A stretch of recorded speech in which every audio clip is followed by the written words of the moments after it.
로마서 5장 6절에서 11절까지 말씀, 우리 기록된 말씀을 여러분 각자에게 주시는 하나님의 생명의 말씀으로 다 같이 합독하겠습니다.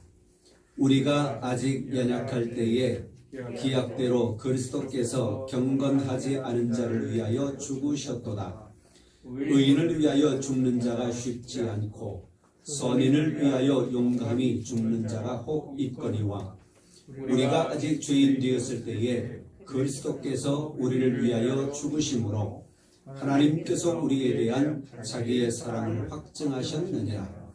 그러면 이제 우리가 그의 피로 말미암아 의롭다 하심을 받았으니 더욱 그로 말미암아 진노하심에서 구원을 받을 것이니 곧 우리가 원수 되었을 때에 그의 아들의 죽으심으로 말미암아 하나님과 화목하게 되었은즉 화목하게 된 자로서는 더욱 그의 살아나심으로 말미암아 구원을 받을 것이니라. 그뿐 아니라 이제 우리로 화목하게 하신 우리 주 예수 그리스도로 말미암아 하나님 안에서 또한 즐거워하느니라. 아멘. 오늘 말씀의 제목이 예수님은 언제 죽으셨나? 라고 하는 질문으로 오늘 말씀의 제목을 잡아보았습니다. 예수님 언제 죽으셨습니까? 이렇게 물어보면 뭐라고 대답해야 될지 애매하지요. 그래서 오늘 성경에 예수님이 언제 죽으셨는지 세 가지를 분명히 기록하고 있습니다. 한번 보세요. 6절을 보십시오. 우리가 아직 연약할 때에 기약대로 그리스도께서 경건하지 않은 자를 위하여 죽으셨도다. 언제 죽으셨어요? 우리가 아직 연약할 때, 연약한 상태에 놓여 있을 때. 두 번째 언제 죽으셨느냐? 8절을 보세요. 우리가 아직 죄인 되었을 때에 그리스도께서 우리를 위하여 죽으심으로. 언제 죽으셨어요? 우리가 아직 죄인 되었을 때에, 현재 죄인의 상태에 놓여 있을 때에 죽으셨습니다. 세 번째 언제 죽으셨는가 하면 10절에 보니까 곧 우리가 원수 되었을 때에 그의 아들의 죽으심으로. 언제 죽으셨어요? 원수 되. 누구와 원수? 하나님과 원수인 상태에 있을 때 예수님께서 죽으셨대요. 앞으로 예수님이 언제 죽으셨습니까? 혹이라도 누가 물어보면 요 성경 세 가지를 딱 떼면 정답이 100점이에요. 이것저것 많이 말할 수 있겠습니다만은 성경에 그대로 나왔으니까요. 그렇지요? 예수님 언제 죽으셨습니까? 오늘 성경의 본문대로 하니 이 세 가지 상태에 있을 때에 우리 예수님 죽으셨다라고 말씀하고 있습니다. 그러면 하나씩 한번 살펴보지요. 아직 죄인 되었을 때에 기약대로 그리스도께서 경건하지 않은 자를 위하여 죽으셨대요. 기약대로. 기약은 뭐예요? 예언대로, 약속한 대로. 이미 우리 예수님께서는 죽으실 것을 구약에서부터 계속 예언되어져 왔잖아요. 그래서 구약의 주제로 그렇게 말합니다. 구약의 주제가 뭐냐? 오실 예수 그리스도에 대한 이야기다. 신약은 오신 예수 그리스도에 대한 이야기. 그래서 구약 성경에서 이미 우리는 예수 그리스도가 이 땅에 오시고 죽으실 것을 계속해서 예언되어져 온 거예요. 특히 누구를 통해서 강력하게? 이사야 선지자는 그의 예수님의 죽으심까지도 아주 강력하게 예언하고 있는 것을 우리가 볼 수 있습니다. 원수 되었을 때에 연약할 때 6절에 연약할 때에 우리 예수님께서 우리를 위하여 죽으셨대요. 이 연약함이라고 하는 것은 뭔가? 그 뒤에 보니까 경건하지 않은 자를 위하여 죽으셨대요. 연약이라고 했는데 그 다음에 보니까 경건하지 않은 자를 위하여 우리 예수님 죽으셨다라고 말씀을 하고 있습니다. 이게 무엇을 의미하느냐 하면 연약할 때 도덕적으로 무기력한 상태에 계속해서 머물러 있을 때 우리는 계속해서 도덕적으로 무기력한 상태에 계속 머물러 있는 거예요. 그냥 그런데 예수님께서 우리를 위하여 죽으신 거예요. 도덕적으로 무기력하니까 경건하지 않은 거예요. 그래서 경건하지 않은 자를 위하여 죽으셨다라고 말씀하고 있는 것입니다. 계속 거기 머물러 있는 거예요. 이것은 상대적인 의미가 아닙니다. 너는 연약하고 나는 강해? 너는 경건하고 나는 경건하지 않아? 이런 상대방과 다른 사람과 비교할 수 있는 것의 그런 의미가 아니에요. 상대적인 의미가 아니야. 이것은 연약함은 절대적인 거예요. 모든 사람들이 내가 또 언제는 경건하고 언제는 경건하지 않고 언제는 연약하고 언제는 강하고 이게 아니야. 이런 상대적인 것이 아니라 예수 그리스도께서 나를 위하여 죽으시기 전까지는 계속하여 절대적으로 나는 무기력한 상태. 무기력한 것보다 더 심한 것이 있다면 뭘까요? 오늘 자료에 보니까 취약함이래. 취약하다. 어떤 것을 행할 수 있는 능력이 하나도 없다라고 하는 거예요. 그런 상태에 있을 때에 전적 무능의 상태, 그리고 구원을 위하여 우리가 어떤 것도 할 수 있는 것이 아무것도 없는 상태에 놓여 있을 때, 구원을 위하여 어떤 것을 할 수 있는 것조차도 건덕 아무것도 없는 것, 그런 상태에 있을 때에 우리 예수님께서 우리를 위하여 죽으셨다고 하는 전적 무능의 상태. 그런 면에서 우리 하나님은 어떤 분이셔요? 전능하신 하나님. 우리 예수님 또한 그 하나님의 그 전능하심을 힘입어서 우리에게 오신 분. 또한 영적으로 무능력하고 도덕적으로 불경건한 그러한 상태에 있을 때에 우리 예수님께서 우리를 위하여 죽으셨습니다.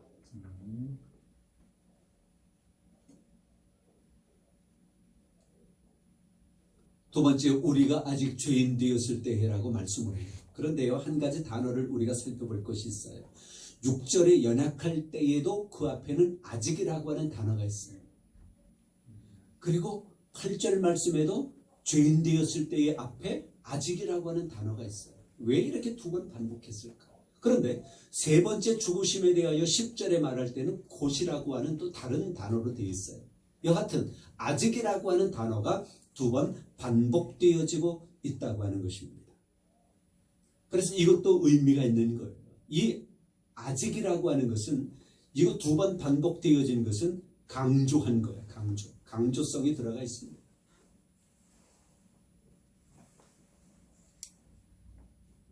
우리가 그 정도로, 우리는 그 정도로 연약하고 그 정도로 또 죄인 되어져 있고 계속해서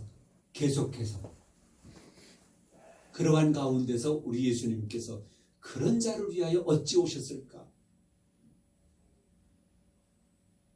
강력한 반복의 의미가 담겨져 있는데요. 8절에 보니까 두 번째 우리 예수님의 죽으심은 아직 죄인 되었을 때에 죽으셨다라고 말씀을 해요. 죄인 되었을 때에, 아직 현재 죄인의 상태에 놓여 있을 때에. 에베소서 2장 말씀에 보면 우리는 이미 죽었다 그러지요. 허물과 죄로 말미암아 죽었던 너희를 살리셨도다 그래요. 어떤 분들이 기도할 때 그렇게 기도하시는 것을 제가 들어봤어요. 죽을 수밖에 없었던 이 죄인을 살려주신 것. 죽을 수밖에 없었던, 그런 죽은 거예요, 안 죽은 거예요? 아직 안 죽은 거예요. 저걸 떡말떡. 제가 어느 교회 갔더니 제가 부목사로 있을 때 어떤 분이 기도할 때 그렇게 기도하셔요. 그래서 예배 끝나고 제가 딱 그걸 지적해 줬어요. 저는 복음에 대해서 잘못 해석하는 사람이 있으면 그렇게 지적하기를 기뻐하거든요. 권사님, 죽을 수밖에 없었던은 아닙니다. 이미 우리는 죽었습니다. 죽을 똥 말똥 그러다가 살아나면 어쩔래요? 그랬더니 그 권사님이 막 깔깔대고 웃어요. 그래서 성경을 이야기해 줬어요. 우리가 아직 허물과 죄로 말미암아 죽었던 너희를 살리셨더라. 그때 우리의 모습은 어땠어요? 그 뒤에 이어지는 말씀 에베소서 2장 3절까지 말씀해 보니까 본질상 무슨 자녀? 진노의 자녀. 본질상. 그렇게 우리는 완전히 절대적으로 우리는 진노의 자식으로 본질상 그렇게 돼버리고 말았어. 왜? 2장 1절에 있는 것처럼 죽은 자니까. 죽었으니까. 그러니까 연약한 거지요. 영적으로 무능력하고 도덕적으로 무능력하고 뭔가 아무것도 할 수 없는 경건한 일을 아무것도 할 수 없고 영적으로 구원받을 만한 어떤 것도 할 수 없는 그런 상태. 사형리라고 하는 전도서 책자 여러분 아십니까? CCC 대학생 선교회에서 만들어낸 그 내용에도 보면 이런 내용들이 있어요. 우리는 완전히 죽은 거예요. 그래서 사람들이 그 사형리 내용 중에 보면 어떤 사람은 철학으로 구원에 이르려고, 어떤 사람은 뭐 그래프처럼 그려놨어요. 선행으로, 도덕으로, 돈으로 구원에 이르려고 하는 그런 인간들의 모습을 거의 그림으로 그려져 있습니다. 그러나 아무 것으로도 구원에 이를 수 없는 죄인 되었을 때, 아직 죄인 되었을 때에 그리스도께서 우리를 위하여 죽으셨다라고 말씀을 하고 있습니다. 본질상 진노의 자녀에 있을 때 허물과 죄로 말미암아 죽었던 우리, 그것이 그래야 부활도 있고 다시 사는 거듭남이 있는 것이지요. 이 사랑의 확증이라고 말씀합니다. 이 사랑의 확증, 의롭게 해주신 것, 그렇죠? 또 이 사랑의 확증이라고 하는 이 확증하셨느니라 라고 하는 이것을 다른 의미로 보면 입증하고 드러내고 계신다 라고 하는 의미가 담겨져 있습니다. 진행형이 계속 현재형이야. 현재형. 드러내고 계신다. 입증하고 계신다. 우리가 아직 죄인으로 있을 때에, 죄인 되었을 때에 그리스도께서 우리를 위하여 죽으셨는데, 이것은 하나님께서 우리에게 대한 하나님의 사랑을 확증하시는 거예요. 그런데 확증하셨느니라 과거형 같은데, 이것을 원문으로 보면 드러내고 계신다. 입증하고 계신다. 약 2000년 전에 우리 예수님 십자가에 죽으실 때도 하나님의 사랑이 확정되어진 것이지만 지금 2021년을 살아가는 이 시대에도 하나님의 사랑은 우리에게 확정되고 있는 거예요. 하나님은 우리에게 드러내고 계시는 거예요. 하나님의 사랑을 우리에게 지금도 입증하고 계셔요. 현재형이에요. 우리가 몇 살까지 살까요? 아무도 모르겠지만 100년 후에 1000년 후에 우리 주님 오시고 완전히 이 하나님의 그 목적대로 끝나는 그때까지 우리 하나님의 사랑은 계속해서 확증되고 있는 것입니다. 입증되고 하나님의 사랑이 사람들 심령 속에 계속 드러나고 있는 거예요. 그런데 사람들이 이것을 깨닫지 못하세요. 모르고 살아가세요. 밖에서는 햇빛이 내리고 어떤 때는 비가 내리고 있는데 지하실 집안에 틀어박혀가지고 아이고 지금도 밖은 밤이겠지. 남들은 비 온다고 그러는데 사이렌 소리가 불고 불이 났다 그러는데 지하실에 가 아이고 무슨 불이 났겠어. 그 사람에게는 불이 안 난 거야. 그렇지요. 그걸 모르니까. 그런데 지금도 그런 사람들이 이 세상에 많다고 하는 거예요. 세 번째 어떤 때 죽으셨는가? 세 번째 10절에 원수 되었을 때, 곧 우리가 원수 되었을 때, 곧이라고 하는 단어는 앞에 말과 연결되어짐을 의미하지요. 그 앞에 말은 그거예요. 그러면 이제 우리가 그의 피로 말미암아 의롭다 하심을 받았으니 더욱 그로 말미암아 진노하심에서 구원을 받을 것이니, 곧 우리가 원수 되었을 때, 하나님과 원수 되었을 때 우리 예수님 죽으심으로 말미암아 하나님과 우리를 화목하게, 히브리서에 많이 말씀하지요. 화목제물, 희생제물, 단번에 대제사장으로 죽으신 예수 그리스도의 제물됨을 히브리서는 많이 이야기합니다. 그것으로 말미암아 하나님과 우리가 화목하게 되었대요. 그리고 화목하게 된 자로서는 더욱 그의 살아나심으로 말미암아 구원을 받을 것이니라. 구원은 언제 이루어져요? 그의 살아나심으로 말미암아. 할렐루야. 네, 다음 주 부활주일인데요. 우리의 구원의 완성은 언제 이루어지느냐? 주님 부활로 말미암아. 로마서 6장 말씀에도 보니까 그의 죽으심과 연합한 자는 그와 함께 죽었다 그러고요. 그의 살아나심과 연합한 자는, 그의 예수님의 부활과 연합한 자는 새 생명 가운데 살아가게 되었다라고 하는 것을 분명하게 말씀해요. 구원의 완성은 언제냐? 그분의 부활하심. 우리에게 새 생명이 주어지는 그분의 부활.